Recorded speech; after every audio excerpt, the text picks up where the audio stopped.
할렐루야. 아멘. 우리 좌우에 계신 분들하고 인사하겠습니다. 너무 잘 오셨습니다. 네, 감사합니다. 자, 오늘 말씀은 열왕기하 11장서부터 우리 살펴보도록 하겠습니다. 열왕기하 11장 1절서부터입니다.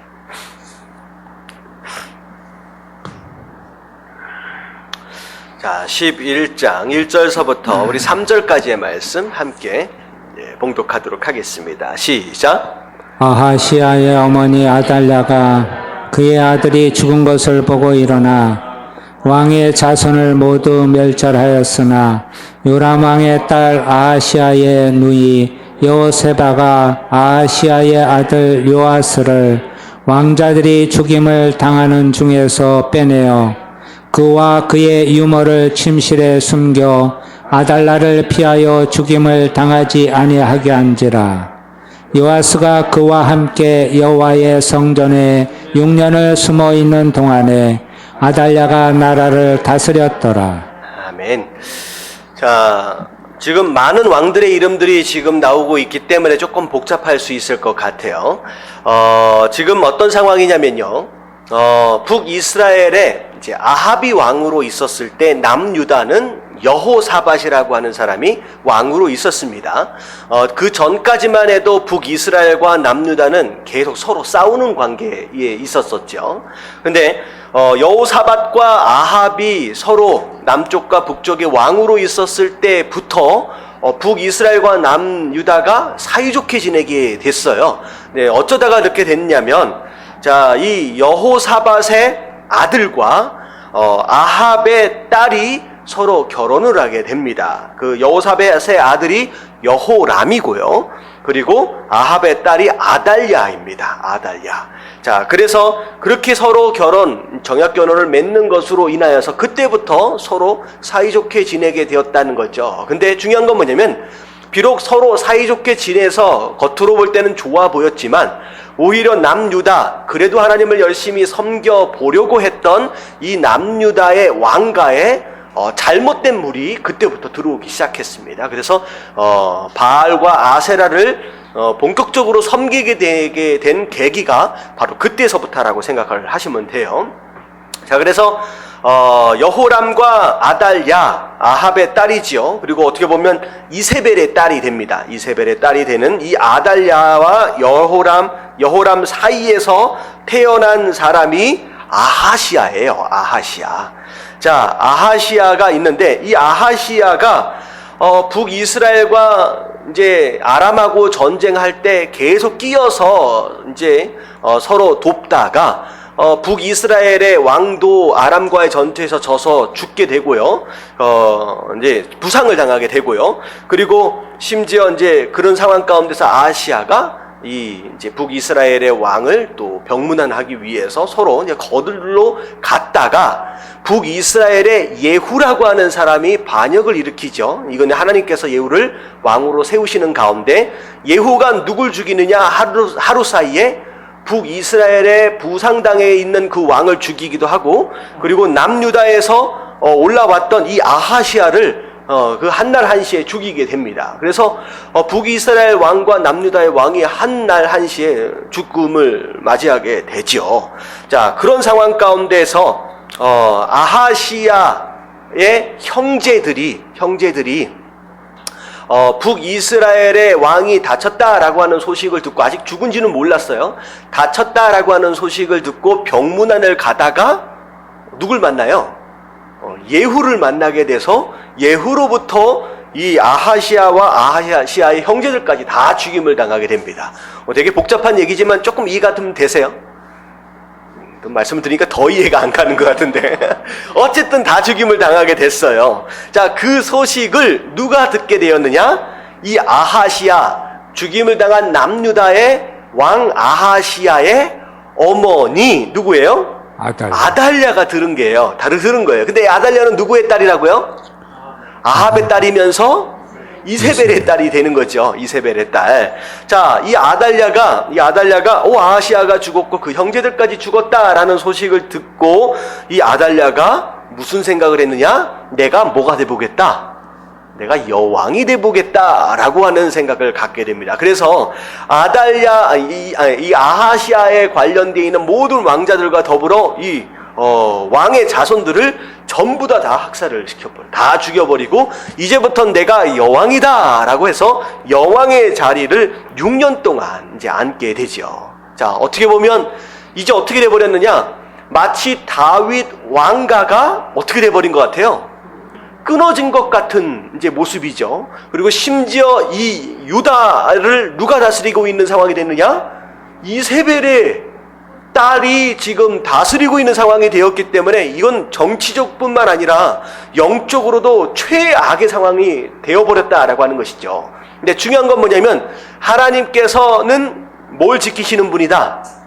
약속을 지키시는 분이십니다. 다윗 왕가가 끊어지면 안 되죠. 하나님께서 다윗에게 하신 약속이 있었기 때문에 자, 누굴 살려주셨어요? 요아스라고 하는 사람을 살려줍니다. 자, 이때 많은 왕자들이, 모든 왕자들이 다 학살을 당하고 있을 상황 가운데 요아스가 구원을 받게 되는데 대제사장 여호세바로부터 그리고 유모로부터 이제 숨김을 받아서 목숨을 건지게 돼요. 자, 이때 요아스의 나이가 몇 살이었느냐? 1살이었습니다. 갓난장이었어요. 딱 태어난 지 얼마 안 된 상황이었습니다. 간신히 목숨을 건졌다라고 하는 거죠. 근데 결국은 이 칠흑 같은 영적인 암흑, 어떻게 보면 정치적인 암흑 시대에 하나님께서 뭘 남겨두신 것이나 마찬가지냐? 씨앗을 남겨놓은 것이나 다름이 없습니다. 저는 이 말씀을 보면서 요즘 세상이 칠흑같이 어둡고 진흙탕같이 더러운 이 세상이라고 얘기를 할 수밖에 없잖아요. 여러 가지 혼탁한 일들이 많이 벌어지고, 근데 이런 상황의 세상 가운데서 누가 이 세상에 소망이 되어질 수 있고 이 세상을 구원할 수 있는 희망이 되어질 수 있을까? 누가 되어야 한다는 거예요? 바로 우리가 되어야 합니다. 바로 교회가 되어야 한다라고 하는 것이죠. 그래서 어떻게 보면 소망의 씨앗으로 숨겨두신 이 요아스의 모습은 이 더러운 세상을 구원하시기 위해 보존하시고 숨겨놓으신 누구와 같다? 우리 교회와 같다라고 하는 것입니다. 그래서 여러분들 스스로 내가 누구다라고 자각하고 인식해야 하느냐? 내가 이 더러운 세상을 깨끗하게 하고 이 어두운 세상을 밝혀 나아가야 할 소망의 씨앗이다라는 생각을 가지고 여러분들 말씀 가운데 무럭무럭 자라갈 수 있는 저와 여러분들 되시길 주님의 이름으로 축원합니다. 세상을 보면 소망이 없어요. 근데 무엇을 보면 소망이 생겨야 하느냐? 교회를 보면, 근데 우리를 보면 세상을 향한 소망이 생겨나야 합니다. 그게 바로 교회의 역할이고요. 그리고 우리가 감당해야 할 이 땅의 사명이다라는 거죠. 그래서 우리가 세상이 더럽다, 어둡다라고 우리가 불평할 필요 있어요, 없어요? 없습니다.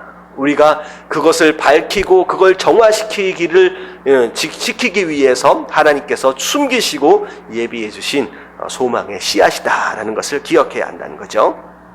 자, 그래서 7년 동안 이 아달랴가 여왕의 자리를 차고 앉아서 다스리고 있을 당시 누구죠? 요아스가 어디에 숨어 있었어요?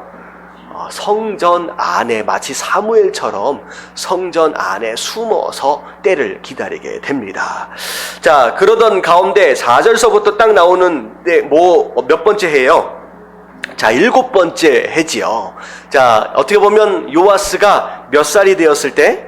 7살이 되었을 때 이 정도면 왕으로 세워질 만하다라고 여겨질 만한 때 이 누구죠? 제사장 여호야다가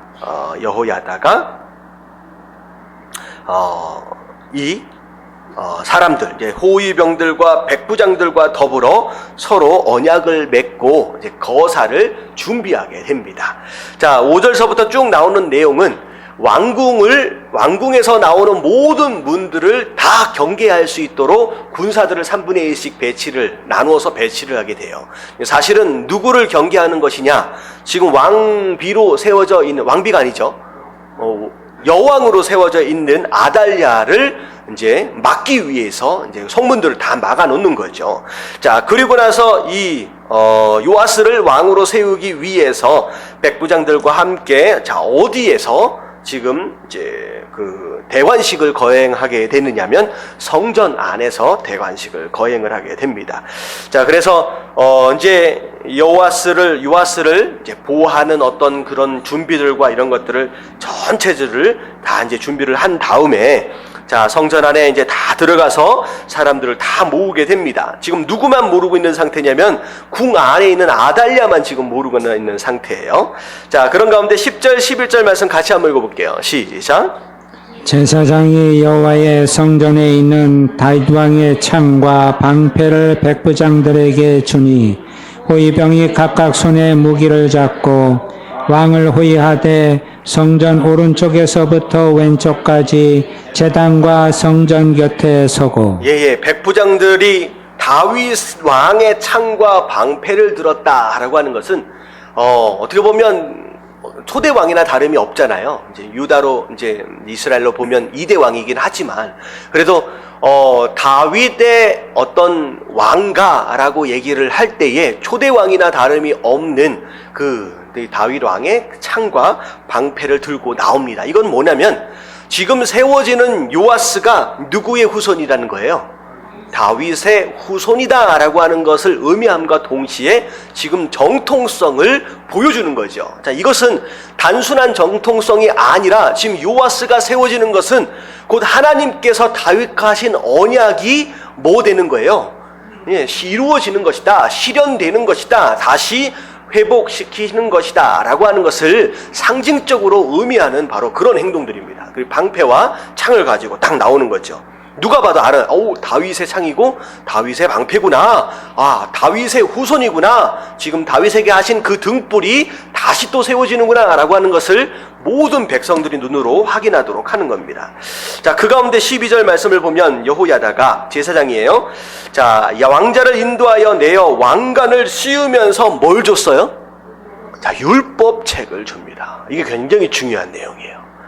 다시 말하면 이 여호야다 이 제사장이 6년 동안 이 요아스를 숨기면서 기도했을 거라는 거예요. 때를 기다렸을 거라는 거죠. 저 악녀가 누구예요? 아달랴가 이 유다 땅을 더럽히고 있는, 영적으로 정치적으로 더럽히고 있는 상황 가운데 하나님, 이 요아스가 왕이 되어질 때쯤이면 하나님 이 요아스를 통하여 누구의 뜻이 이루어질 수 있도록, 하나님의 뜻이 이루어질 수 있도록 이 요아스 왕자가 성장할 수 있도록 도와달라고 끊임없이 밤낮으로 기도했을 거라는 거죠. 그래서 이 요아스에게 뭘 선물로 주느냐면 율법책을 주는 거예요. 이게 뭐냐면 왕관을 씌워주면서 그래요, 당신이 이제부터 우리를 다스리게 될 왕이긴 하지만 당신의 뜻대로, 당신 마음대로 다니시지 마시고 누구의 뜻대로? 오직 하나님의 뜻대로, 말씀대로 이 유다 땅을 다스려 주시옵소서라고 하는, 어떻게 보면 간절한 요청이고 간구이다라는 거죠. 결국은 그렇게 되어지면서 뭐라 그래요? 왕을 딱 세움을 딱 받고 나서 모든 무리들이 박수를 치면서 왕의 만세를 부릅니다. 만세를 부르는 거예요. 정말로 말씀대로 다스려지는 그런 나라가 이루어지기를 기대하면서, 여러분들 진짜 하나님 백성들뿐만 아니라 하나님께서도 정말로 이 세상을 다스려 나아가야 할 지도자뿐만 아니라 우리 교회와 우리 성도들이 왕의 직분을 가지고, 왕 같은 제사장이잖아요. 왕의 직분을 가지고 무엇으로 이 세상을 다스려가기를 하나님께서 기대하시느냐? 바로 말씀으로 이 세상을 다스려가기를 기대하고 계신다라고 하는 것입니다. 그래서 비록 우리가 능력이 없고 실력이 없고 대단한 존재가 아니다라고 할지라도 성도는 오직 말씀의 능력으로 살아가는 존재다라고 하는 것을 여러분들 기억하시면서 오늘 말씀에 나와 있는 이 요아스가 세워지는 이 모습들을 보면서 우리 또한 소망의 씨앗으로 말씀을 붙잡고 세워져가는 왕같은 제사장으로서 그렇게 되어지는 저와 여러분들 되시길 주님의 이름으로 축원합니다. 아멘. 자, 그래서 요아스가 이제 왕으로 세워집니다. 자, 그리고 나서 그 다음 장 넘어가서 13절과 14절 같이 한번 읽어볼게요. 다 같이 시작. 아달랴가 호위병과 백성의 소리를 듣고 여호와의 성전에 들어가 백성에게 이르러 봄에 왕이 규례대로 단 위에 섰고 장관들과 나팔수가 왕의 곁에 모셔 섰으며 온 백성이 즐거워하여 나팔을 부는지라. 아달랴가 옷을 찢으며 외치되 반역이로다 반역이로다 하매 예. 자, 한참 잔치가 벌어지고 있는 이 상황 가운데 아달랴가 뭔 소린가 해가지고 뛰쳐나온 거예요. 성전에 들어가 보니까 백성들이 막 들어차 있는데 이미 대관식이 끝난 상황이고 다들 즐거워하고 만세를 부르고 있는 상황이 된 겁니다. 자, 이 정도 상황이 됐으면 이 아달랴가 조금만 지혜롭다라고 한다면 사실은 그 자리만큼은 피했어야 하는 것이 맞는 얘기죠. 이 분위기에서는 자기가 어떻게 할 수 있는 일들이 없잖아요. 근데 거기다 대놓고 어떻게 했어요? 옷을 찢으면서 반역이다 반역이다 외쳤다는 거죠. 사실은 이 유다 국민들은 다 알고 있어요. 이 나라가 어떤 언약 가운데 세워진 나라고 그들에게 있어서 다윗 왕가가 어떤 의미를 가지고 있는지를 아는 백성들입니다. 근데 그 상황 가운데서 반역이다 반역이다 외치는 건 말이 안 되는 얘기죠. 오히려 누가 반역한 거예요? 그 하나님과의 언약을 깨버리고 자기가 왕권을 차지했다라고 하는 건 이건 자기가 반역을 한 건데 이 상황을 파악을 못해서 결국은 이제 험한 꼴을 당하게 되죠. 이제 제사장 여호야다가 군대로 하여금 여기는 성전이기 때문에 여기 안에선 피 흘리지 못하도록 해서 성전 바깥으로 끌고 나가도록 해서 어디서 죽여요? 말이 다니는 길가에서 이 아달랴를 처형하게 됩니다. 그래서 거기서 죽게 되고요.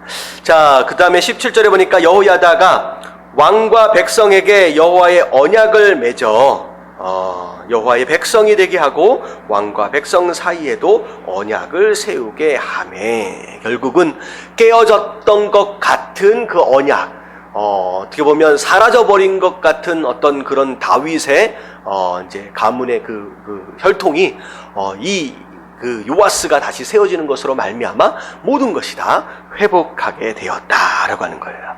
자, 그리고 나서 자, 이제 18절에 자, 요아스가 왕이 된 다음에 가장 먼저 했던 일들이 무엇이었느냐? 18절 같이 한번 읽어볼게요. 다 같이 시작. 온 백성이 바알의 신당으로 가서 그 신당을 허물고 그 제단들과 우상들을 철저히 깨뜨리고 그 제단 앞에서 바알의 제사장 맏단을 죽이니라. 제사장이 관리들을 세워 여호와의 성전을 수직하게 하고 예, 그래서 가장 먼저 했던 것이 뭐냐면 이세벨의 피로 인하여서 핏줄로 인하여서 더럽혀진 하나님의 땅들을 청소하기 시작하는 거예요. 그래서 바알상들을 우상들을 다 깨트려서 전부 다 제해버리고 그것을 섬기는 데 앞장섰던 제사장도 죽이게 됩니다. 자, 그리고 그동안 방치되었던 하나님의 성전에 가드를 세우게 되는 거예요. 아무나 함부로 들어와서 아무거나 함부로 만지지 못하도록 가드를 딱 세워가지고 지키도록 합니다. 자, 그리고 나서 이제 어떻게 했느냐? 이 요아스가 왕궁 안으로 그동안 누가 차지했던 장소였느냐? 아달랴가 차지하고 있었던 그 왕궁 안으로 입성하게 되죠. 그리고 나서 20절 말씀 다 같이 시작. 온 백성이 즐거워하고 온 성이 평온하더라. 아달랴를 무리가 왕궁에서 칼로 죽였더라. 예, 이제서야 온 백성이 즐거워하고 그리고 온 성이 평온하더라. 이 얘기는 뭐냐면 그동안은 그렇지 못했다라고 하는 거예요.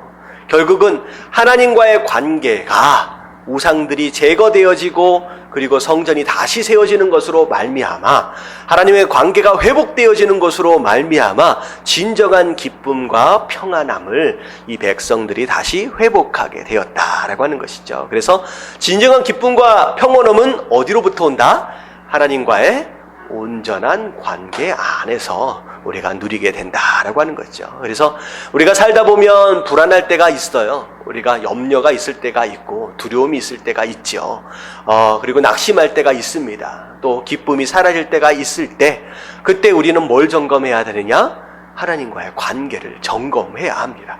우리가 그 관계 안에서 친밀함을 누리면 누릴수록 온전함을 누리면 누릴수록 하나님께서 우리에게 주시는 것은 기쁨이고 평온합니다 라고 하는 것이죠. 그래서 성도된 자들로서, 그리고 이미 구원의 축복을 누리고 있는 자들로서 이 기쁨과 이 평온함을 하나님 관계 안에서 온전히 누릴 수 있는 저와 여러분들 되시길 주님의 이름으로 축원합니다. 자, 그래서 21절에 보니까 요아스가 왕이 됐어요. 몇 살에? 7살에 왕이 되었습니다. 과연 7살짜리가 이 나라를 어떻게 다스릴 것이냐. 이게 사실은 대책이 없는 상황인 것처럼 보이지만 하나님께서는 나이를 불문하고 이 나라를 어떻게 세워가세요? 그분 스스로 세워 가시는 거예요. 이건 염려할 필요가 없죠. 자, 그런 가운데 뒤에 장 넘어가서 1절 같이 한번 읽어볼게요. 다 같이 시작. 예후의 제7년에 요아스가 왕이 되어 예루살렘에서 40년간 통치하니라. 그의 어머니의 이름은 시비아라 브엘세바 사람이더라. 예, 어머니가 어디 사람이에요? 브엘세바 사람이다 라고 하는 것은 곧 뭘 얘기를 하느냐, 그의 어머니가 이세벨하고는 관계가 없는 사람이다 라고 하는 것이죠. 없는 사람이다. 그래서 다행히 어떤 다윗 왕가의 어떤 그런 혈통이나 이런 것들이 흐트러지지 않는 가운데 그대로 이제 계속 개성되어지고 있는 모습들을 보게 되죠. 자, 40년 동안 통치했다라고 한다면 굉장히 오랜 시간이었던 것 같지만 사실은 단명한 거나 다름이 없습니다. 여러분 보시면 7살의 왕이 돼서 40년 다스렸으면 몇 살에 죽은 거예요? 47세입니다. 이건 다윗이 30세 왕이 돼서 40년을 다스렸으면 70이잖아요. 그리고 솔로몬이 왕이 되고 나서 약 40년을 다스렸으면 그 사실 솔로몬은 몇 살 정도 살았냐면 60대 중반 정도까지 살았습니다. 근데 이 요아스가 이제 47세까지밖에 못 살았다라고 한다면 이제 중간에 무슨 문제가 있었을 거다라는 느낌이 좀 들긴 들어요. 자, 그 밑에 2절에 느낌이 이상한 구절이 하나가 있어요. 한번 같이 한번 읽어볼게요. 시작. 요아스는 제사장 여호야다가 그를 교훈하는 모든 날 동안에는 여호와 보시기에 정직히 행하였으되. 예, 무슨 내용이에요? 요아스가 자기를 살려줬던 제사장 여호야다가 그를 교훈하고 있을 때, 이 얘기는 뭐냐면 요아스가 비록 7살의 나이에 왕이 됐지만 사실은 누가 지금 뒤에서 도와주고 있는 거예요?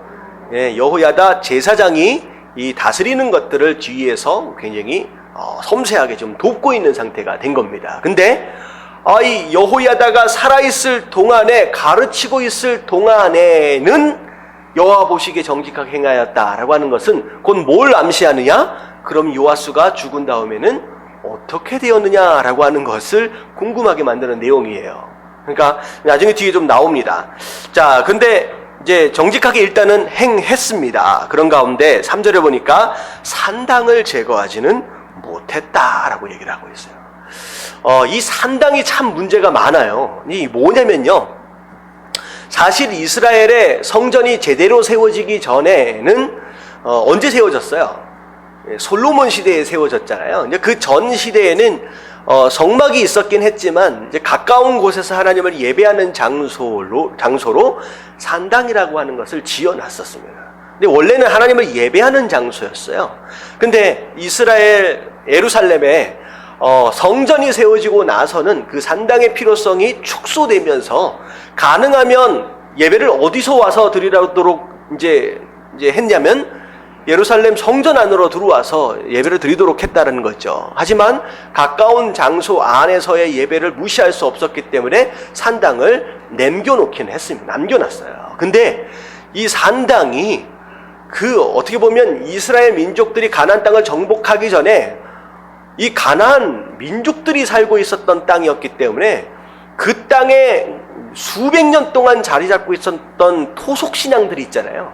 이 토속 신앙들이 이스라엘 민족들 안에서 간간히 물들어져 있었다는 거죠. 그래서 하나님을 예배하는 듯 하면서 그 안에 가나안 족속들이 믿고 있었던 그 토속 신앙을 함께 예배하고 섬기고 기도하는 장소가 되어버리면서 온전한 어떻게 보면 순수한 산당의 그 목적을 잃어버리게 됐어요. 그래서 하나님께서는 계속 산당을 제거하기를 원하셨다는 거죠. 이건 아니다, 내버려둬서는 안 된다라고 하는데, 솔로몬 이후서부터 이 왕권이 이것을 제거하기는 쉽지 않았습니다. 이미 너무 뿌리 깊게 내려버린, 자리 잡아버린 그런 토속신앙을 제거하기에 이 백성들의 반발을 무시하지 못했다는 거죠. 그래서 계속 무너뜨리지를 못하고 지나갈 수밖에 없었어요. 그래서 백성이 여전히 산당에서 제사하며 분향하였더라. 이것은 하나님께 분향했던 모습이 아니라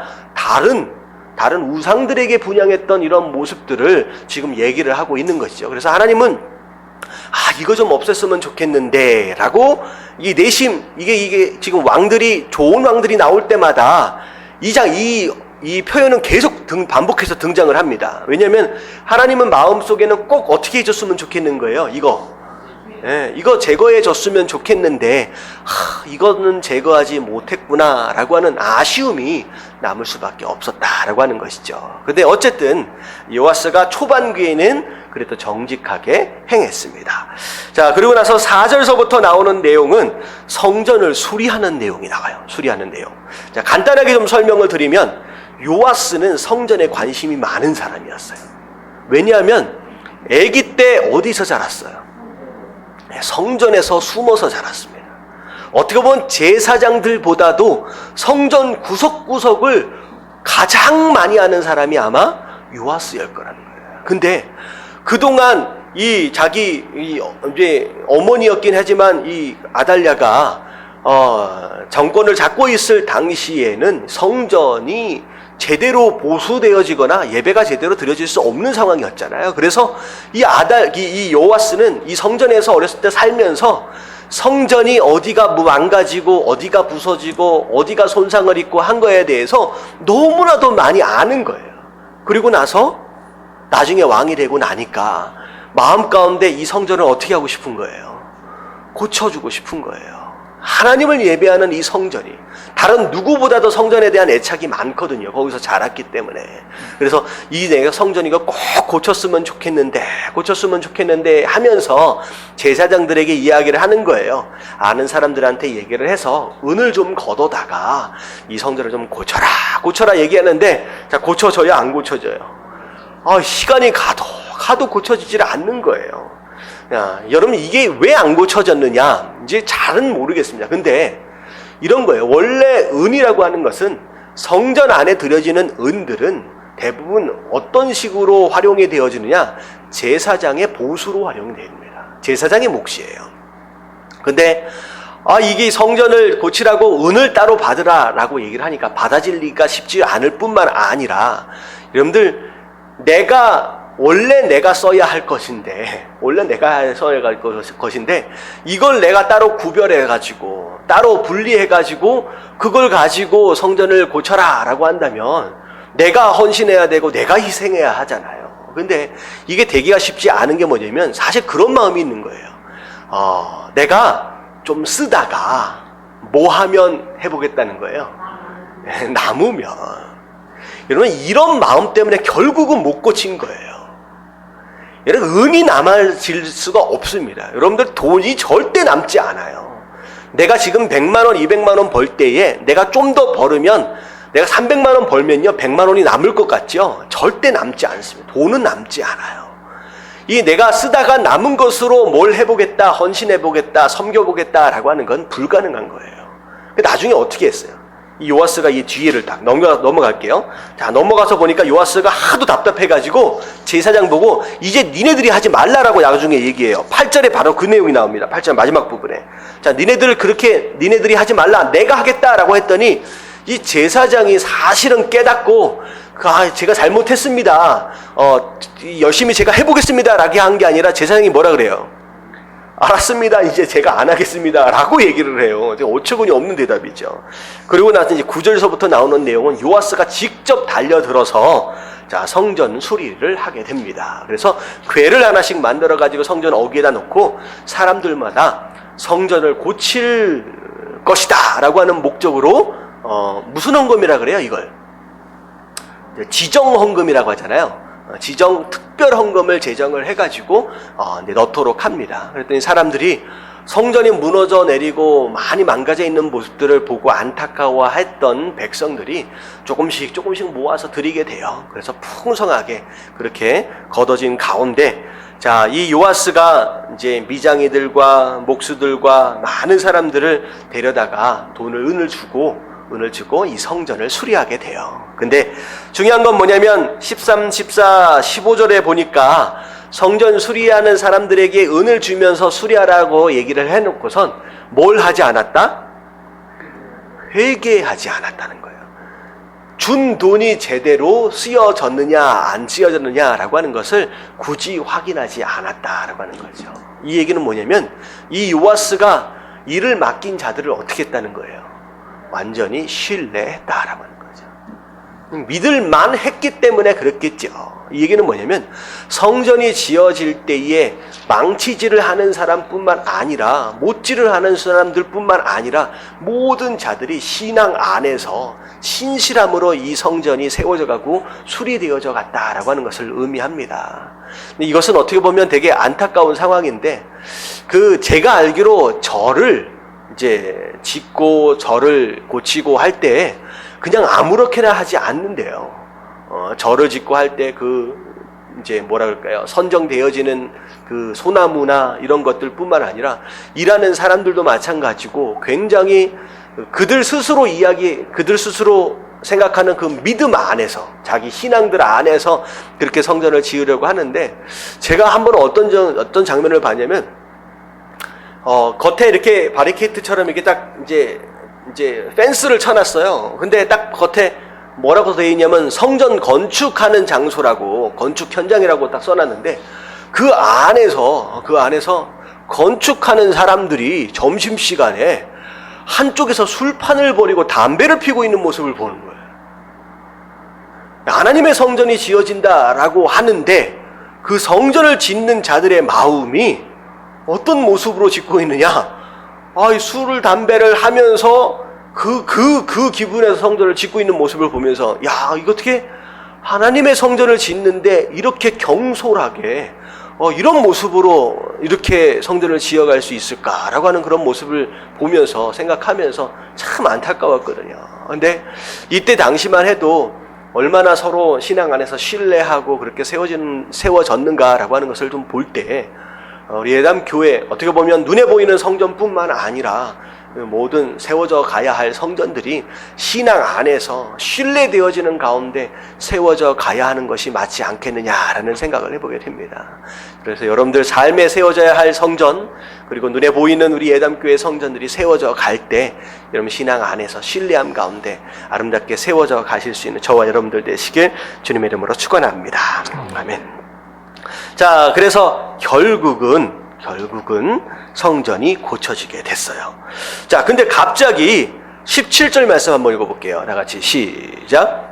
그때 아람왕 하사엘이 올라와서 가드를 쳐서 점령하고 예루살렘을 향하여 올라오고자 하므로. 예, 근데 어떻게 보면 열심히 하나님 섬겼던 것 같고 성전도 수리하는 이 요아스, 왜 갑자기 아람에서 쳐들어왔을까? 왜 하사엘이 쳐들어왔을까? 더군다나 이 가드까지를 쳐서 점령한 다음에 예루살렘까지 지금 공격해서 들어오는 상황이 되는 거예요. 왜 이런 일이 벌어졌을까? 사실은 열왕기 하에는 나와 있지 않는 말씀이지만 이 16절과 17절 사이에 어떤 일이 있었느냐면 이게 역대하 24장에 나옵니다. 자, 어떤 장면이 나오냐면 제사장이었던 여호야다가 죽어요. 그래서 죽자마자 이 요아스가 무슨 짓을 했냐면 우상 숭배를 시작한 거예요. 이게 자기의 멘토였던 이 여호야다가 딱 죽자마자 이때가 기회다라고 생각한 것이었는지 그야말로 하나님을 버려버리고 갑자기 우상을 섬기기 시작했어요. 자, 그래서 하나님께서 징계를 내리시면서 이 하사엘을 들어서 이 아람이 지금 이스라엘을 치게 되는 거예요. 지금 유다 땅을 치게 되는 것이죠. 근데 결국은 하나님을 떠나니까 하나님께서 요아스를 경고하시기 위해서 지금 치시는 겁니다. 그랬더니만 요아스가 내가 지금 잘못했구나, 내가 다른 길로 빠졌구나 라고 생각한 게 아니라 어떻게 했느냐, 성전 안에 자기 조상서부터 드렸던 이제 선대 왕서부터 드려졌던 하나님의 성물들 그런 것들을 전부 다 끌어내다가 금은 보화들을 끌어내다가 이 하사엘에게 다 바쳐버려요. 다 바쳐버려요. 그랬더니 이 하사엘이 그래 알았다. 그냥 이때부터 속국이 되어지는 거죠. 그래, 알았다라고 봐주고 그냥 돌아가게 됩니다. 그래서 요아스는 마치 어떤 거랑 굉장히 비슷하냐면요, 솔로몬하고 되게 비슷합니다. 그러니까 솔로몬이 이스라엘을 다스렸을 때의 기간하고 굉장히 비슷하고요. 그리고 솔로몬이 초반에 성전을 향한 애착과 더불어 성전을 짓기 위한 노력을 많이 들였던 것과 마찬가지로 이 요아스도 성전을 수리하기 위해 자기 삶의 거의 전반부를 그렇게 애를 썼거든요. 근데 솔로몬이 후반부에 우상 섬기고 무너졌던 것처럼 이 요아스도 똑같은 모습으로 무너지게 된 이런 모습들을 보여요. 그래서 요아스를 참 어떻게 보면 평가하기 되게 어려운 게 뭐냐면, 참 전반부에 잘했는데 후반부에 너무 이렇게 무너지는 모습들을 보면서 참 아쉬움이 남는, 솔로몬과 더불어 아쉬움이 남는 왕들 가운데 하나로 기록되어져 있습니다. 그래서 우리 인생은 전반부도 물론 중요해요. 근데 가장 중요한 게 어디예요? 후반부예요. 전반전 아무리 10골을 넣으면 뭐합니까? 후반전에 11골을 먹어버리면 그 게임은 진 거지요. 그래서 후반전이 굉장히 중요해요. 그래서 항상 누구든 이런 얘기를 하잖아요. 시작이 뭐다고요? 반이다라고 얘기를 하지만 물론 중요합니다. 근데 마지막이 가장 중요합니다. 내가 끝을 어떻게 냈느냐라고 하는 것에 따라서 내 인생이 어떻게 평가되어지느냐라고 하는 것이 달려있다라고 하는 거예요. 자, 그래서 요아스가 어떻게 죽었는지 한번 보세요. 정상적으로 죽지 못해요. 20절에 보니까 요아스의 신복들이 일어나 반역하여 실로로 내려가는 길가 밀로 궁에서 그를 살해합니다. 그러니까 왕으로 있는 상황 가운데서 늙어서 죽은 게 아니라 길가에서 자기의 신복이라는 것은 무슨 뜻이에요? 네. 믿을 만한 신하였다는 거예요. 믿을 만한 자들의 가장 가까운 그 자들로부터 결국은 죽임을 당하게 됩니다. 그래서 결국은 거기서 죽게 되고요. 그의 아들 아마샤가 대신해서 왕이 됩니다. 그래서 참 안타까운 마무리, 애매한 그런 모습들을 보이게 돼서 참 안타까움을 좀 남기게 됩니다.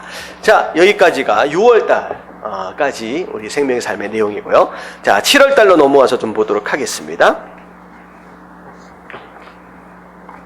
자, 7월달 열왕기하 13장 1절부터 2절까지 같이 한번 읽어보도록 하겠습니다. 시작. 유다의 왕 아시아의 아들 요아스의 제23년에 예후의 아들 여호아스가 사마리아에서 이스라엘 왕이 되어 17년간 다스리며 여호와 보시기에 악을 행하여 이스라엘에게 범죄하게 한 느밧의 아들 여로보암의 죄를 따라가고 거기서 떠나가지 아니하였으므로. 자, 이 북이스라엘의 여호아하스가 왕이 됩니다. 무조건 북이스라엘은 다 나쁜 왕이에요. 다 나쁜 왕이에요. 심지어 하나님께서 기름 부으셔서 세우셨던, 직접 선지자가 기름 부어 세웠던 이 예후마저도 사실은 악한 왕입니다. 왜 그렇게 평가할 수밖에 없느냐? 비록 바알과 아세라를 무너뜨리고 죽이는 것에는 앞장서서 했지만 실제적으로 자기는 하나님을 제대로 섬긴 사람이 아니었죠. 그래서 그 사람은 하나님을 잘 안 믿는 사람을 죽이기에는 신나게 앞장을 섰지만 실제로 자기는 하나님을 제대로 섬긴 사람이 아니었어요. 그러니까 북이스라엘은 패망할 때까지 단 한 명도 제대로 된 왕이 세워지지 못합니다. 오늘 또 등장하게 되는 이 여호아스도 마찬가지예요. 여호와 보시기에 악을 행하였다. 심지어 이제 느밧의 아들 여로보암의 죄를 따랐다. 이 평가되어지는 과정 가운데 특별히 여로보암의 죄를 따라갔다라고 하는 이 대목은 어떤 죄를 의미하느냐? 어디죠? 그 금송아지 단에다가 베델에다가 이렇게 세워놨잖아요. 세워놓은 그 금송아지 섬기는 그 행위를 지금 얘기하는 거죠. 그래서 그 전에 있던 왕처럼 금송아지 섬기는 것을 계속 해오는 그런 모습을 보게 됩니다. 자, 여호와께서 이스라엘에게 노하사 자, 노아사 늘 아람 왕 하사엘의 손과 그의 아들 벤하닷의 손에 넘기셨더니, 자, 아람 왕이 이스라엘을 학대함으로 여호아하스가 여호와께 간구하매 여호와께서 들으셨으니. 자, 이거는 제가 수요일 날 좀 잠깐 말씀을 드렸죠. 이 하나님께서 너무 악을 행하니까 이 아람이라고 하는 나라를 들어서 계속 때리시는 거예요. 그래서 정말로 힘들어하고 있는 이 북이스라엘. 근데 신기하게도 다른 왕들은 사실 하나님을 찾지 않았어요. 근데 특별히 이 여호아스만큼은 너무 힘들고 어려우니까 누구에게 간구했어요? 하나님께 간구를 합니다. 정말 말도 더럽게도 안 듣는 이 왕이 하나님을 부르짖었어요. 그러면 하나님이 그랬을만 해요. 야, 네가 무슨 낯짝이 있어서 날 찾았느냐라고 이야기할 수 있지만 하나님은 그렇게 하시지 않으십니다. 오히려 하나님의 이름을 부르시기를 너무 간절하게 기다리셨던 것처럼 바로 응답하세요. 그래서 받고 있는 모습들을 국률이 여기사 하나님께서 구원자를 이스라엘에게 허락하십니다. 도대체 이 구원자라고 하는 것이 뭔지 사실 제대로 모르겠어요. 근데 갑자기 어떤 인물이 나타나서 있는지 갑자기 아람으로부터 이 이스라엘을 구원하게 됩니다. 자, 그런데 하나님께서 살려주셨거든요. 근데 6절에 보니까 한번 읽어볼게요. 시작.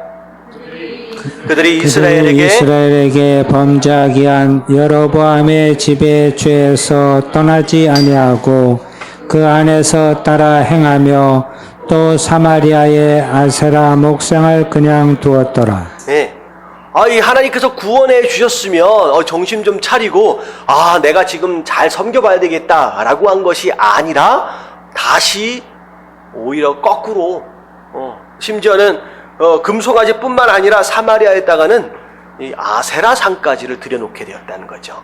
그러면 바알하고 아세라는 일반적으로 같이 갑니다. 그래서 바알과 아세라는 약간 뭐랑 좀 비슷하냐면요, 부부예요. 바알은 남성이고 이제 아세라가 약간 여성적인 어떤 신입니다. 그래서 아세라 같은 경우에는 굉장히 음탕한 그 신이에요. 그래서 이 아세라 신이 들어왔다라고 하는 것은 굉장히 음란하기도 하고 심지어 동성연애나 이런 것들이 이제 그 성전 안에서 막 이루어지고 있는 어떤 그런 모습들을 또 의미합니다. 근데 이런 짓들까지, 더 추악한 짓들까지도 이 이스라엘이 행했다라는 거죠. 그래서 제가 말씀드렸죠.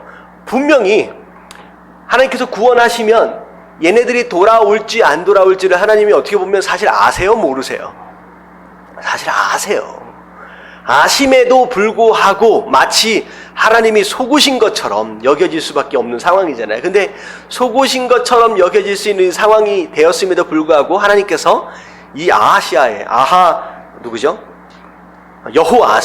여호아하스의 기도에 응답하신 이유는 하나님께서 어떤 분이다라고 하는 것을 드러내길 원하시는 거예요.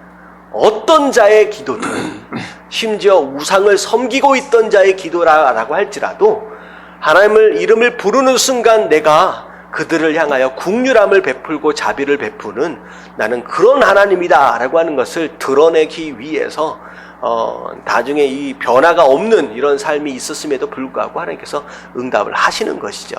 그래서 하나님은요, 그분의 속성을 우리에게 드러내 보이시길 원하시는 거예요. 그래서 그것을 통하여 우리가 하나님을 더 의지하고 믿고 따르는 것으로 말미암아 우리가 진정 어떻게 보면 온전한 신앙 안에 들어올 수 있도록 하나님께서 인도해 가시는 어떤 방법들 가운데 하나다라고 하는 것이죠.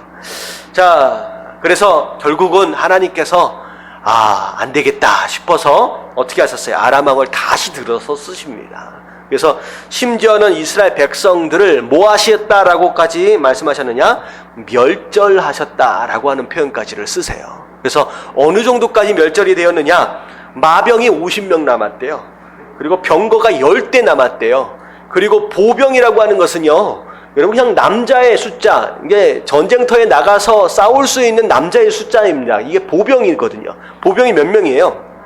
10,000명이에요. 그러면 이스라엘의 인구가 도대체 어떻게 되었느냐라고 하는 것을 우리가 좀 가늠해 볼 때 어떻게 보면 역사 이래 최악의 상황이 벌어진 겁니다. 수많은 남자들이 죽임을 당하고 포로로 끌려가고 이런 상태가 되어버린 거죠. 자, 그런 가운데 자, 여호아하스가 그대로 이제 죽게 되고, 자, 누가 왕이 돼요? 요아스가 왕이 됩니다. 이 갑자기 남유다에 있는 요아스가 또 왕이 됐냐? 뭐 동명이인이 굉장히 많아요. 그러니까 이 북이스라엘의 요아스라고 하는 또 새로운 왕이 또 왕이 되었다라고 하는 거죠.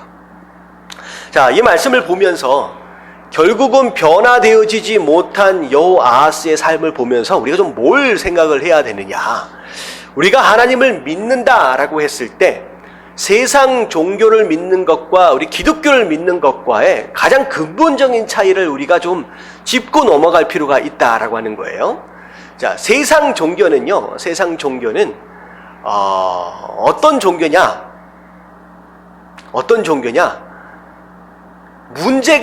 문제가 생기면 문제를 해결하는 거예요. 그러니까 어려운 상황을 만나면 어려운 상황을 해결하는 것이고, 내 주변에 무엇인가를 변화시키는 것이. 그래서 다시 좀 정확하게 얘기를 하면 차이가 뭐라고 생각하시면 되냐면요, 세상 종교는 무엇이 변화하기 위한 신앙이냐? 나를 제외한 다른 것이 변화되어지기 위한 신앙이에요. 이게 제가 잘 설명을 지금 잘 못하고 있는데 여러분 좀 이해할 수 있으면 좋을 것 같아요. 근데 진짜 기독교 신앙은 무엇이 변화하기 위한 신앙이에요? 여러분, 내가 변하는 신앙이에요. 여러분, 이게 굉장히 중요한 대목이에요. 기독교는요, 누가 변하는 것이냐? 내가 변하는 거예요. 하나님을 만나서 내 환경이 변할 수도 있지만 그것은 나중 이야기고, 하나님을 만나는 순간 만난 내가 변하는 거예요.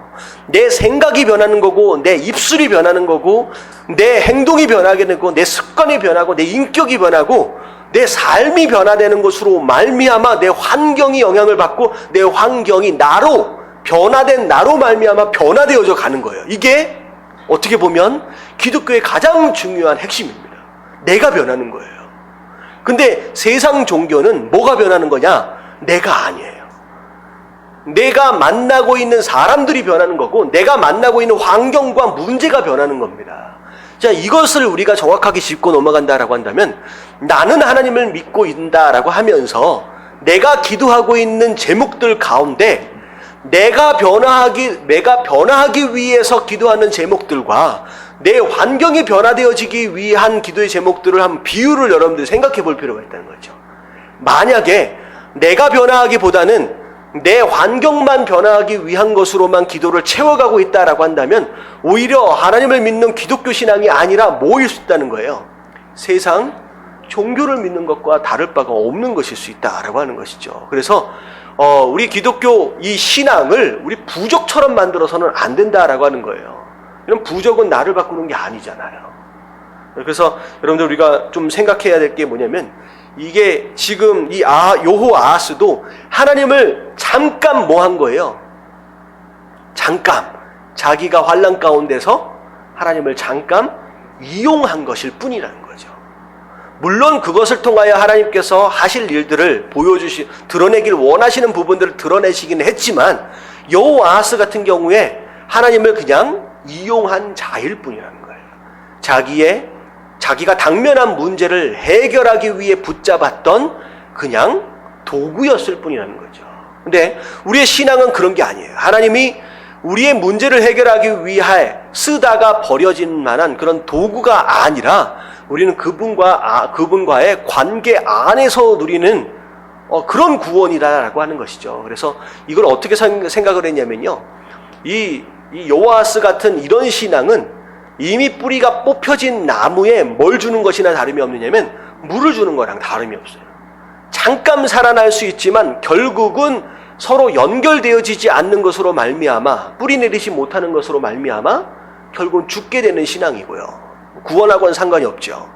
하지만 기독교 신앙은 뿌리가 잘려있는 우리였지만 우리가 어떻게 되는 거예요? 물 부어달라는 게 아니라 우리가 진짜 나무에, 참 감람나무에 접붙여지는 거예요. 관계를 이루는 거죠.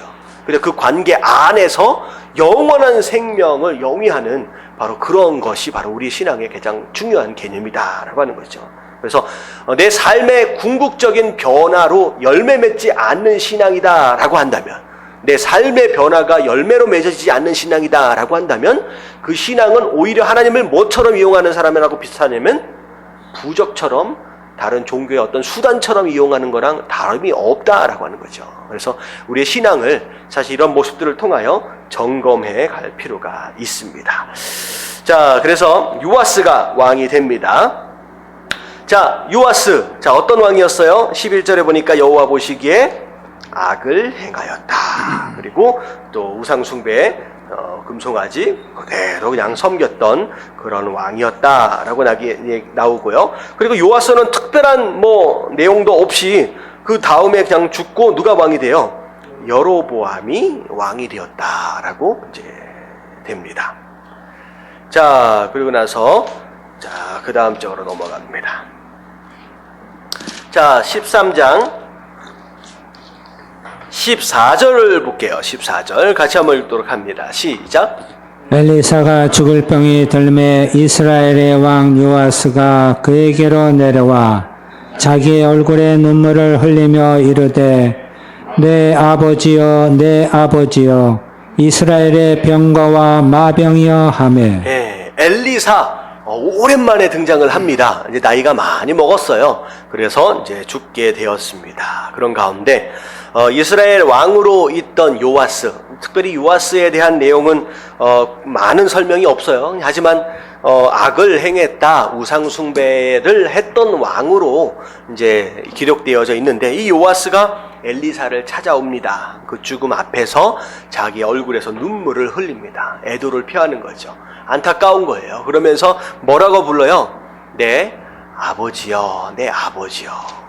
어떻게 보면 엘리사가 나이가 많이 들었잖아요. 그런 가운데 마치 자기의 영적인 스승 아버지처럼 그래도 싫은 소리든 듣기 싫은 소리든 좀 뭐라 그럴까요? 좀 그런 소리다라고 할지라도 지속적으로 좀 조언했던 어떤 그런 인물로서 안타까워하는 모습들을 이제 보게 되는데 그 뒤에 뭐라고 얘기하느냐? 내 아버지여, 내 아버지여, 이스라엘의 병거와 마병이여 라고 얘기합니다.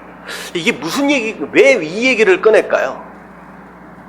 사실은 요아스 마음 가운데 비록 이스라엘이 약해 빠져서 저 아람으로부터 계속 공격을 받고 마치 속국처럼 비실비실 거리고 있지만 사실 누구 덕분에 이스라엘이 생존하고 있다라고 느끼고 있었느냐?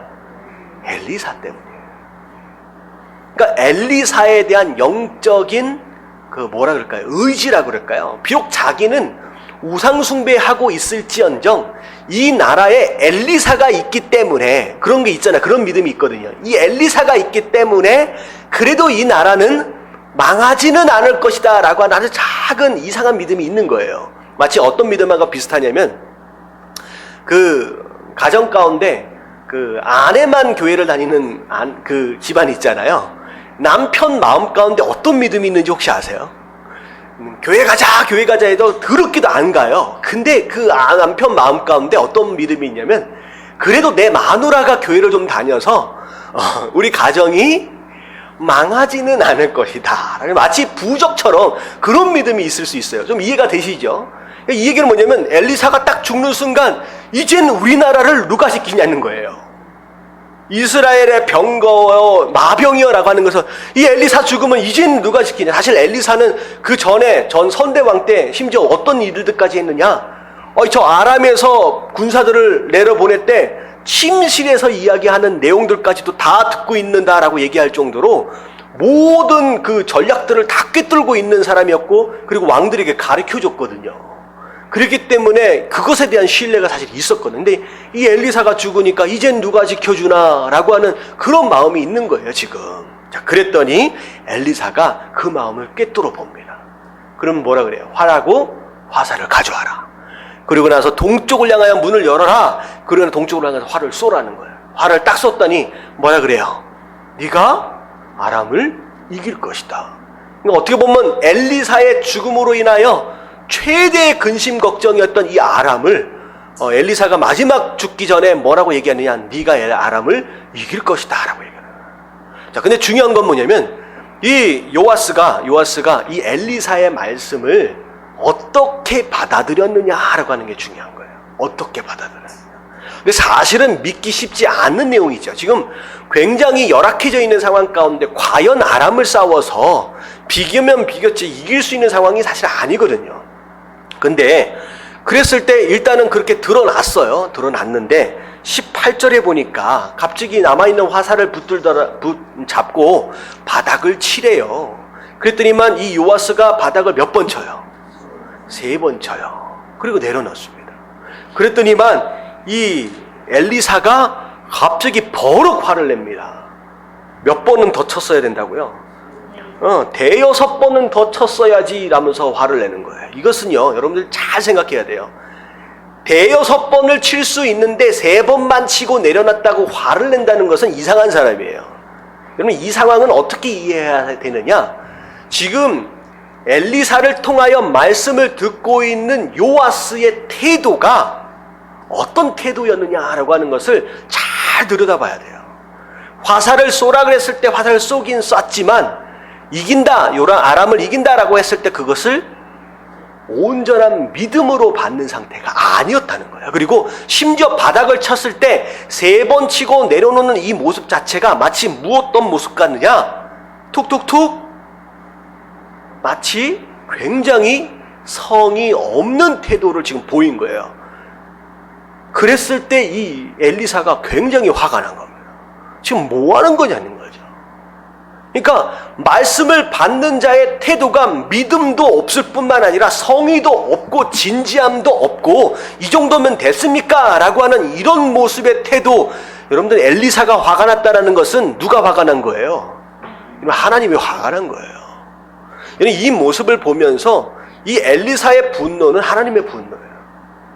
하나님께서 예배를 드리는 자, 더 구체적으로 얘기하면 하나님의 말씀을 받는 자의 태도가 어떠하냐라고 하는 것이 얼마나 중요하냐라고 하는 거. 저는 이걸 보면서 제가, 혹시 예수님 믿기 전에 부적 같은 거 붙이고 가지고 다니시는 분들이 혹시 있으시는지 모르겠는데, 여러분, 부적을 사가지고 달고 다니고 붙이고 다니고 넣고 다니는 사람들이 부적을 향하여 가지고 있는 이 진지함, 여러분, 굉장합니다. 여러분, 부적이 얼마씩이나 해요, 요즘에? 여러분, 서로 사귀는 사람들끼리 어떻게 잘 지내보자 해서 간단하게 그려지는 그런 부적 같은 경우는 몇만 원 정도 된대요. 근데 정말 사업을 위한 것이나 대단한 큰 일을 위한 우환으로 인한 그런 부적 하나를 쓰려면 수천만 원이 된대요. 심지어는 굿판을 한번 벌리면, 여러분, 굿판 한 번에 얼마인지 아세요? 굉장히. 우리가 이게 TV 같은 데서 보면서 작두 타고 올라가는 거 있잖아요. 여러분, 그 정도 굿판이면요, 억 단위가 된답니다. 그런 모습들을 보면서, 여러분, 부적을 산 사람이 이 부적을 어떻게 다루고 얼마나 진지하게 생각하는지를 우리가 생각을 해보면, 우리가 하나님의 말씀을 받음에 있어서의 진지함과 비교했을 때 너무 차이가 난다는 거예요. 여러분들, 이 부적을 받은 사람들이 비계 밑에 넣어야 되는지, 어디에 넣어야 되는지, 어떻게 붙여야 되는지, 이것을요 철저하게 그 무당이라 그러잖아요.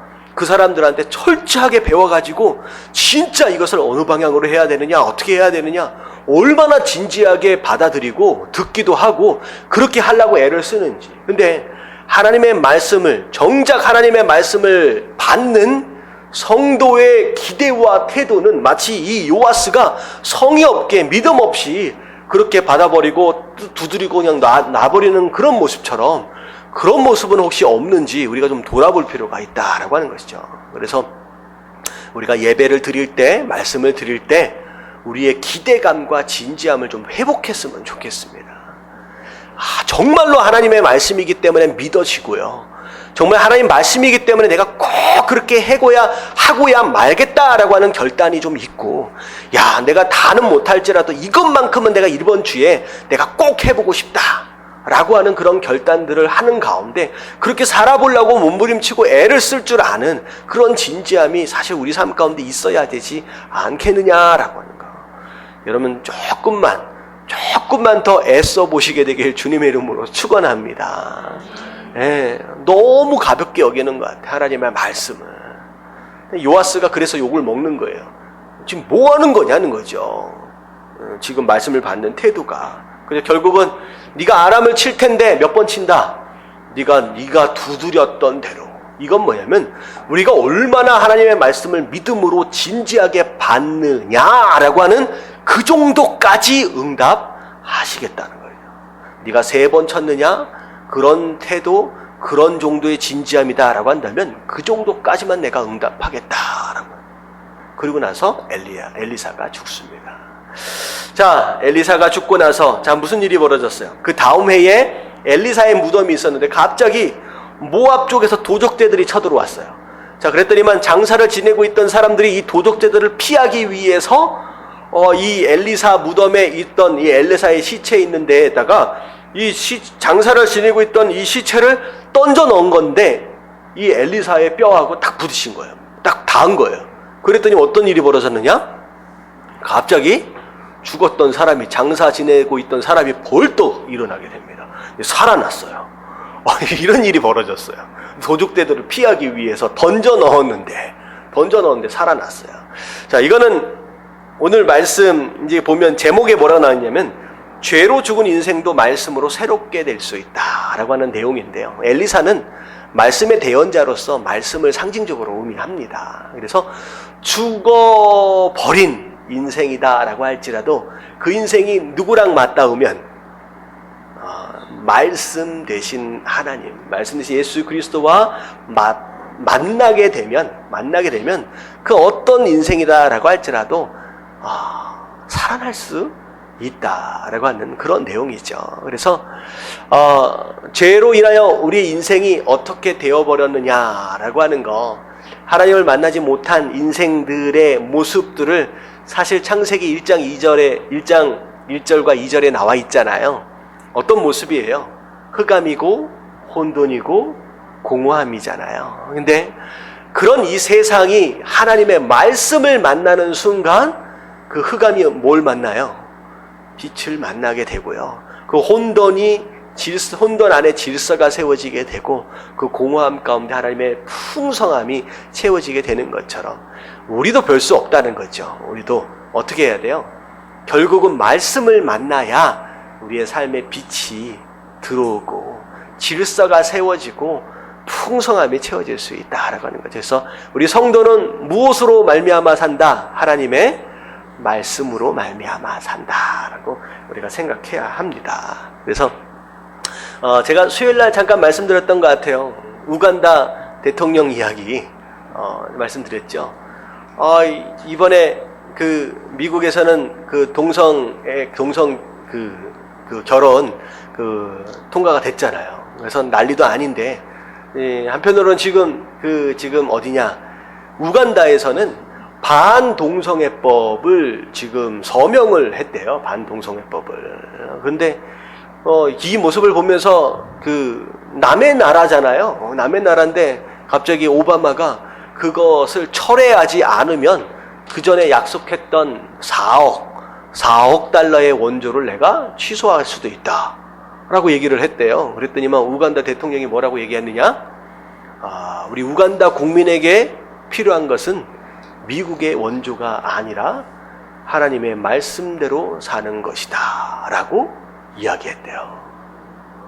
그럼 4억이라고 하는 돈은 한국 돈으로 4천억이 넘는 돈입니다. 우간다가 잘 사는 데가 아니에요. 너무나도 열악한 상황 가운데 있어서 그 4천억이라고 하는 돈이 얼마나 그야말로 마른 땅에 생수와 같을 것이냐라고 하는 거. 하지만 우간다 대통령은 그렇게 생각하지 않는다는 거예요. 그 어떤 재정이다라고 할지라도 하나님 말씀보다 더 귀한 것은 없다라고 하는 거. 그래서 그 우간다의 그 반동성애법을 뭐라고 요즘에 부르냐면 4억 달러 법이다. 뭐 이렇게 부른대요. 그 가치가 4억하고 맞바꿀 정도의 법이다. 근데 나중에 제가 들으다 보니까 무슨 얘기가 나오냐면요. 원래 아프리카 지역에 가장 심각한 문제가 뭐냐면 에이즈가 굉장히 심각하대요. 그래서 그 아프리카 사람들 가운데 특별히 우간다 같은 경우에는 몇 년 전만 해도요. 그 인구의 거의 40% 남짓 에이즈로 인하여서 굉장히 많은 사람들이 죽고 힘들었었다는 거죠. 근데 그 기독교를 믿고 말씀대로 살겠다라고 결단을 하고 나서 반동성애법이나 이런 것들을 책정을 하고 그대로 밀어붙여서 지금은 그 에이즈로 감염돼가지고 지금 이제 그 되어지는 그 퍼센테이지가 지금 4.3%로 줄어들었대요. 그러니까 우간다가 뭐 때문에 망하는 나라였냐면 에이즈 때문에 망하는 나라였어요. 근데 말씀으로 돌아가서 그 에이즈가 4.3%까지 떨어진 거예요. 그러니까 우간다 대통령이 아는 거죠. 이 나라가 사는 방법은 뭐밖에 없다는 거예요.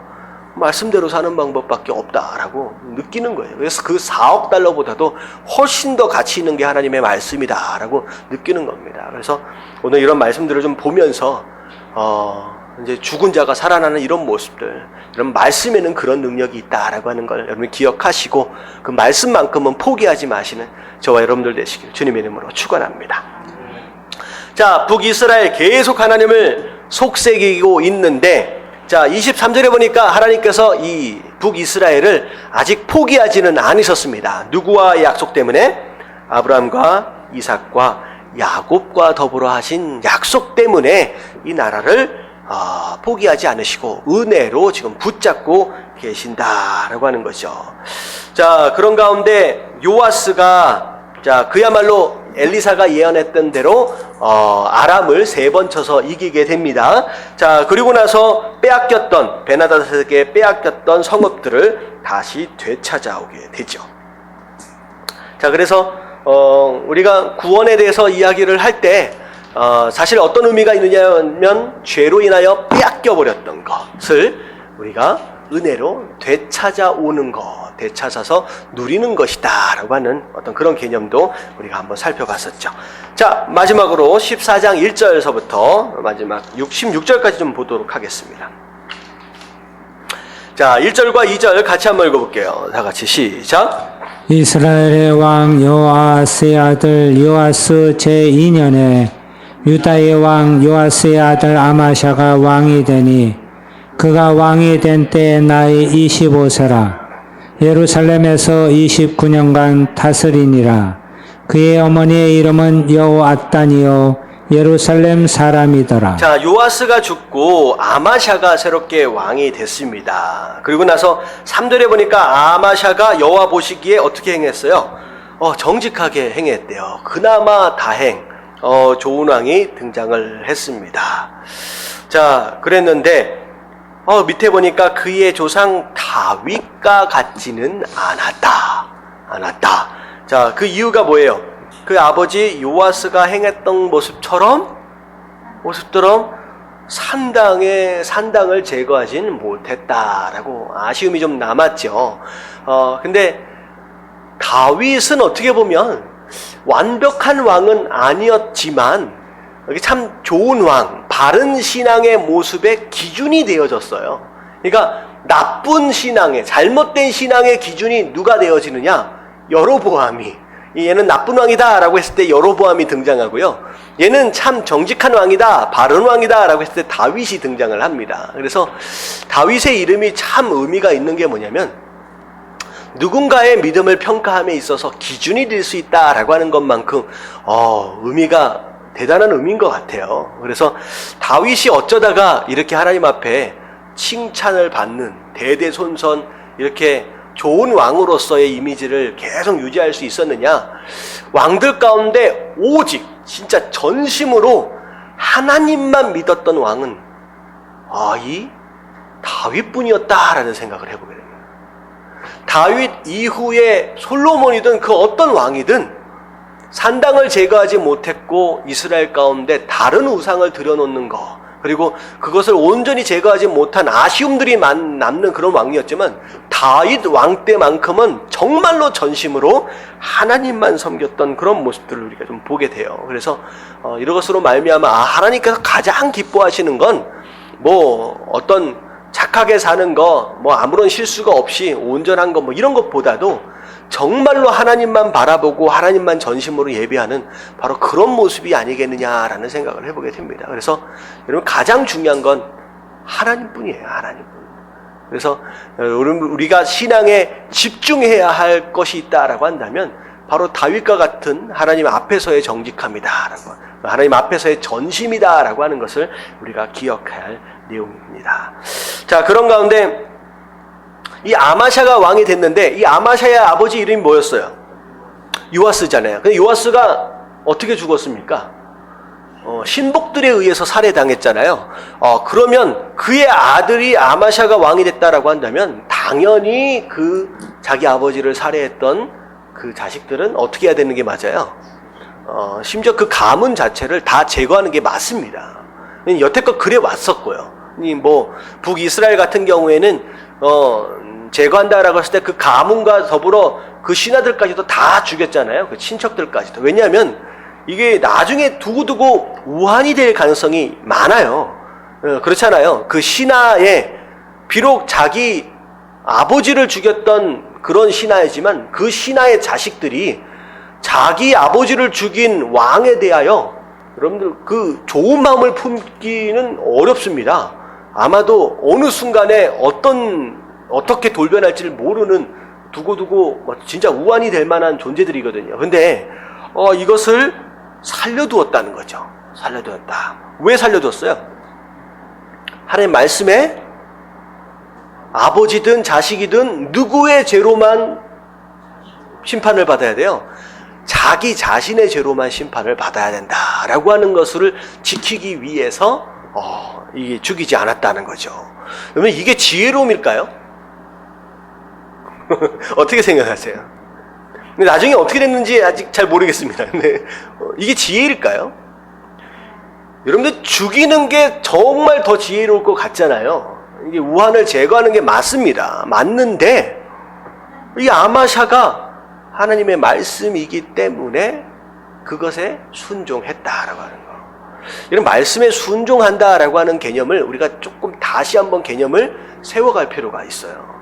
자, 여러분들 말씀에 순종하면 어떤 복을 누리고 어떤 은혜를 누리고 나중에 어떤 보상을 받고 물론 말씀에 약속하신 축복들이 있어요. 하지만 중요한 건 뭐냐면 심지어 내가 말씀에 순종하는 것으로 인하여 내가 손해볼 수 있어요. 심지어 말씀에 순종하는 것으로 인하여 내가 생명을 잃을 수도 있습니다. 대표적인 예가 아합 때 누가 죽었어요? 그 포도원 나봇이라고 하는 사람 있잖아요. 하나님 말씀에 매매하지 말라라고 말씀하셨기 때문에 내가 팔 수 없습니다 라고 했다가 졸지에 어떻게 됐어요? 목숨을 잃었습니다. 이 나봇뿐만이 아닐 거예요. 나봇이 죽고 나서 그 포도원이 만약에 나봇이 그냥 죽고 끝났다라고 한다면 여러분들 나봇 다음에 원래 누가 그 포도원을 가져가야 돼요? 자녀가 가져가야 되잖아요. 이 얘기는 뭐냐면 나봇만 죽은 게 아니라 어떻게 된 거예요? 그 가문이 다 죽은 거예요. 한 명도 살려놓지 않은 겁니다. 결국은 이 나봇이 말씀에 순종하는 것 때문에 생명을 잃고 이 가문이 멸문이 된 겁니다. 완전히 파산한 거예요. 완전히 멸절을 당한 거예요. 자, 이런 걸 생각한다면 이렇게 생각한다면 말씀에 순종하는 것이 그때 말씀에 순종하는 것이 맞았느냐라는 거죠. 여러분 이렇게 고민할 수가 있다라고 하는 거예요. 근데 중요한 건 뭐냐면 여러분 말씀에 순종한다라고 하는 것에 있어서 내가 순종하게 돼서 나중에 지금의 손해를 어떻게 뭐라 그럴까요? 보상을 받는다. 어떻게 다시 축복을 해주실 거냐라고 하는 그 다음 일에 대한 것들을 우리가 기대하기 전에 그냥 우리는 그 이후의 것들을 생각하기 전에 그냥 뭐만 사실 생각하는 게 맞는 거예요. 그냥 내게 지금 허락하신 이 말씀에 내가 순종하는 것이 가장 중요한 거예요. 이것을 순종해서 내가 어떤 피해를 보든 내가 어떤 축복을 받든 심지어 내가 죽게 된다라고 할지라도 내가 오해되어지고 내가 생명을 잃는다라고 할지라도 지금 나에게 주신 이 순종할 수 있는 이 기회를 순종하로 반응하는 이것 자체가 성도에게 있어서 의미가 있는 것이지 당연히 내가 이거 순종하면 나중에 어떤 복을 받겠지라고 하는 나중에 추후의 보상을 기대하면서 말씀에 순종하고 있다라고 한다면 여러분 이것은 어떻게 보면 순수한 순종의 모습이 아닐 수 있다라고 하는 것이죠. 그래서 마찬가지입니다. 지금 점점 이 세상이 신앙생활하기 더 어려워져 가는 신앙 세대가 될 거예요. 근데 그럴 때일수록 우리가 말씀에 순종한다라고 하는 데 있어서 내가 손해를 볼 것이냐, 내가 유익을 얻을 것이냐라고 계산하에 순종하기보다는 말씀이기 때문에 순종할 줄 아는 여러분 순수한 신앙의 모습들을 가지시게 되길 주님의 이름으로 축원합니다. 그게 순종이에요. 순종이에요. 그래서 저는 그런 말씀을 별로 안 좋아합니다. 이게 딱 하면 무조건 복을 다 받을 것처럼, 무조건 다 해피엔딩이 될 것처럼 이야기하는 그런 설교를 별로 안 좋아해요. 왜냐하면 우리가 이 세상에서 누리는 그 소위 말하는 이 성공이 축복의 전부가 아니기 때문이에요. 우리는 이 세상을 바라보고 사는 사람들이 아니다라고 하는 거죠. 그래서 내가 비록 어려워지고 힘들어진다라고 할지라도 말씀에 순종하는 것을 포기하지 마십시오. 그게 요한계시록에 나와 있는 마지막 세대를 사는 우리의 삶의 모습이에요. 여러분들 말씀에 순종하면 순종할수록 더 손해보는 시대가 되어져 갈 겁니다. 나중에는 어떻게 돼요? 말씀에 순종하면 먹고 살기 쉽지 않은 시대가 도래할 거예요. 도래할 거예요. 자, 그리고 나서 아마샤가 소금 골짜기에 어떻게 됐느냐? 네, 말씀에 순종했어요. 그리고 나서 아마샤가 에돔 사람들을 10,000명을 죽이고 전쟁에서 이깁니다. 그래서 셀라를 취하고 그래서 이제 자기 땅으로 가져와요. 그러니까 승리를 거두게 되는데 8절에 보면 아마샤가 예후의 손자 이제 갑자기 아마샤가 북이스라엘을 향하여서 우리랑 같이 싸우자라고 지금 도전을 하는 장면이 8절에 나옵니다. 갑자기 북이스라엘, 멀쩡히 가만히 있는 북이스라엘에게 도전하는 거죠. 지금 7절에서 에돔하고 싸워가지고 승리를 거뒀더니 이 자신만만해진 거예요. 갑자기 교만해진 겁니다. 그래서 사실 북이스라엘은 싸울 상대가 아니거든요. 같이 형제국가고 같이 언약 가운데 있는 하나님의 백성들인데 싸워서는 안 될 민족인데 갑자기 위에다 대놓고서 이제 싸우자라고 도전을 합니다. 근데 이 7절과 8절 사이에는 또 다른 사건이 있었어요. 어떤 사건이 있냐면 이게 역대하 25장에 나오는 내용입니다. 자, 어떤 내용이냐면 이 아마샤가 에돔에서 전쟁에 승리를 거두고 나서 에돔의 신상을 가지고 와요. 에돔의 신상을. 그러니까 우리가 이겼다라고 해가지고 전리품으로 그걸 가져와요. 근데 그것을 갖다가 신전에다 놔두고 에돔 신을 섬기기 시작합니다. 이거 되게 말이 안 되는 이야기예요. 하나님을 버리고 에돔 신을 섬기기 시작하는 거예요. 사실은 그 전쟁을 누가 이기도록 하신 것이냐? 하나님이 이기도록 하셨잖아요. 근데 오히려 패전국의 신을 데려다가 패전국의 신을 하나님을 버리고 섬깁니다. 근데 그러더니만 정신이 나간 거예요. 그러더니만 이스라엘을 향하여서 도전을 하게 됩니다.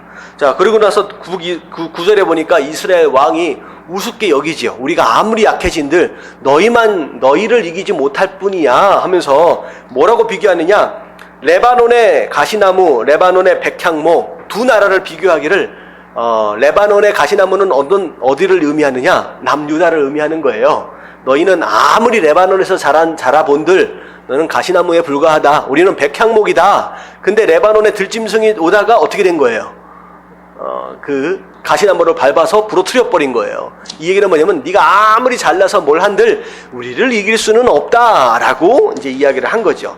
자, 그럼에도 불구하고 돌아가라. 이제 쓸데없는 시간 낭비하지 말고 돌아가라 했더니 이 아마샤가 말을 안 들어요. 끝까지 교만하고 싸워보자. 결국은 이 요아스가 밑으로 쳐들어 내려옵니다. 그랬더니만 아주 쉽게 이 아마샤를 이겨버려요. 북이스라엘이 이겨버립니다. 그리고 나서 아마샤를 포로로 끌고 올라가 버려요. 근데 14절에 보면 이 요아스가 엄청난 또 실수를 하죠. 이겼으면 됐지 어떻게 어딜 또 쳐들어가요? 성전 안에 들어가서 성전 안에 있는 하나님의 것들을 도둑 도는 노략질을 해가지고 가버립니다. 이런 일을 어떻게 하나님을 섬기는 백성으로서 이런 일들까지를 하는지, 이제 결국은 요아스의 행적, 어떤 그런 모습들로 인생을 마무리하게 되었다라고 하는 것이 16절까지의 말씀입니다. 자, 왕들이 참 재밌는 이제 삶들을 사는 것 같습니다. 그냥 우리가 생각할 때는 좀 하나님만 열심히 섬겼으면 좋을 텐데 꼭 후반부에 넘어지기도 하고 엉뚱한 짓들을 좀 하는 것을 보면서 참 아쉬움이 남는 인생, 안타까운 인생들을 사는 모습들을 보면서 사실 우리 자신들을 이 말씀에 좀 비춰보는 가운데 내 안에 정말로 내가 전심으로 하나님을 섬기고 있는 다윗과 같은 모습들이 있는지, 아니면 이들처럼 기회가 되어지고 어떤 상황이 벌어지게 되면 다른 우상들이나 다른 의지할 것들을 찾고 있는 모습들은 없는지 우리가 좀 돌아보시면서 우리 안에 있는 우상들을 또 발견하게 되면 또 제거하시고, 잘못된 향단들이 또 피워지고 있다라고 한다면 빨리 엎어버리고 전심으로 다윗처럼 하나님만 섬기기를 작정하실 수 있는 저와 여러분들 되시길 주님의 이름으로 축원합니다.